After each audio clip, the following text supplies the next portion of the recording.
తప్పకుండా చేయండి తల్లి, ఈసారి మన పార్టీ గెలవాలా.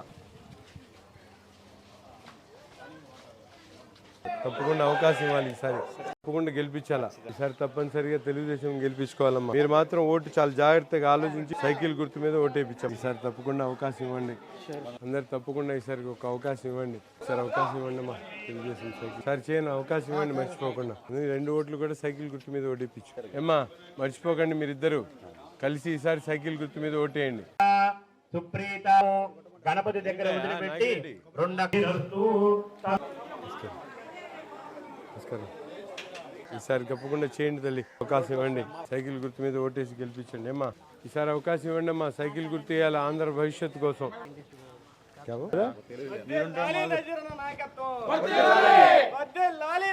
తప్పకుండా చేయండి, ఆలోచన చేయండి. మీరు అవకాశం వచ్చినప్పుడు మనం చూపించుకోవాలా.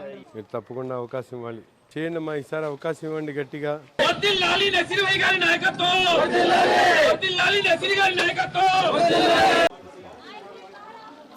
బార్ మోఖా దో జరూర్ ఇన్షాల్లా.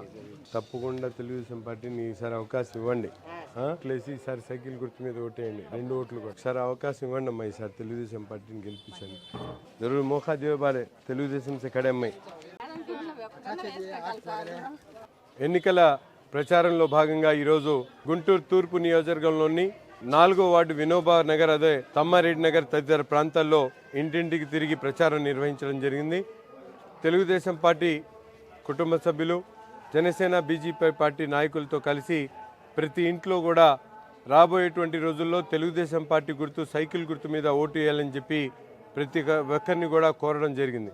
ముఖ్యంగా ఈ ప్రాంతంలో ఉన్నటువంటి మహిళలు ప్రతి ఒక్కరూ కూడా ఇళ్లలో నుంచి బయటకు వచ్చి గత 15 నెలన్నర నుంచి స్థానికంగా వాళ్ళకి నీళ్లు రాకపోవడం, అనేక రకాలుగా ఇబ్బందులు పడుతున్నటువంటి పరిస్థితులు పదే పదే అధికారులకు అలాగే ప్రజాప్రతినిధులకు చెప్పినా కూడా ఎక్కడ కూడా స్పందించినటువంటి పరిస్థితులు లేదని చెప్పి వాళ్ళందరూ కూడా వాపోతున్నటువంటి పరిస్థితున్నాయి.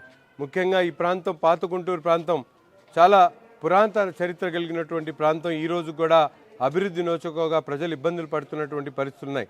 ముఖ్యంగా ఈ ప్రాంతంలో ప్రధాన రహదారి అయినటువంటి నందివెలుగు రోడ్డు గత 4.5 సంవత్సరాల్లో ఎక్కడ కూడా అభివృద్ధికి నోచుకోక అనేక రకాలుగా ఈ ప్రాంతం నుంచి అటువైపు ఇటువైపు ప్రయాణించేటువంటి వాళ్ళు ప్రమాదాలకు గురై ప్రాణాలు బలి తీసుకుంటున్నటువంటి పరిస్థితులు ఉన్నాయి. నందివెలుగు బ్రిడ్జి ప్రారంభించి గత ప్రభుత్వంలో 70% పనులు పూర్తి చేసినప్పటికీ కూడా ఈ 4.5 సంవత్సరాల్లో చేతకాని దద్దమ్మ ప్రభుత్వం జగన్ రెడ్డి గారిది, అలాగే స్థానికంగా ఉన్నటువంటి శాసనసభ్యుడు గారు ఎక్కడ కూడా ఒక్క అడుగు కూడా ముందుకేయకుండా 4.5 సంవత్సరాల్లో ఆ బ్రిడ్జిని నిర్మించేటువంటి పరిస్థితి లేక ప్రజలు అవస్థలు పడుతున్నటువంటి విధానం కూడా ఈరోజు చూస్తూ ఉన్నాం. అందుకని ఈ ప్రాంతంలో ఉన్నటువంటి ప్రతి ఒక్కరు కూడా చేతులెత్తి హృదయపూర్వకంగా వేడుకుంటా ఉన్నాం. ముఖ్యంగా వృద్ధులు, వితంతువులు, వికలాంగులు, ఒంటరి మహిళలకి ఎప్పుడైతే కరెంటు బిల్లు ఎక్కువ వచ్చిందనో, లేకపోతే ఇల్లు పెద్దది ఉందనో, పిల్లలు కార్లు కొన్నారనో అనేక సాకులు చెప్తూ వాళ్ళ వితంతు వృద్ధులు పెన్షన్లు కూడా తొలగించినటువంటి పరిస్థితులు. ఈరోజు ఈ ప్రభుత్వం సంక్షేమం పేరుతో సంక్షోభాన్ని సృష్టించి అవసరమైనటువంటి ప్రతి ఒక్కరికి కూడా లబ్ధిదారుగా ఉన్నటువంటి ప్రతి ఒక్కరికి కూడా లబ్ధి చేకూర్చకుండా సాకుల పేరుతో, నిబంధనల పేరుతో వాళ్ళందరినీ కూడా తొలగించి బూటకపు నాటకాలు ఆడుతూ ఉన్నారు. ఒక పక్కన మద్యపాన నిషేధం అన్నారు, ఈరోజు మద్యాన్ని ఏరులై పారిస్తున్నటువంటి పరిస్థితులు. ఈ పేటలో ముఖ్యంగా యువకులు గంజాయి, మత్తు పదార్థాలు, అలాగే సింగిల్ లాటరీలకు బానిసలైపోయి అనేక రకాలుగా వాళ్ళందరూ కూడా ఇబ్బందులు పడుతున్నటువంటి పరిస్థితుల్లో తల్లిదండ్రులు చెప్తున్నటువంటి విధానం ఉంది.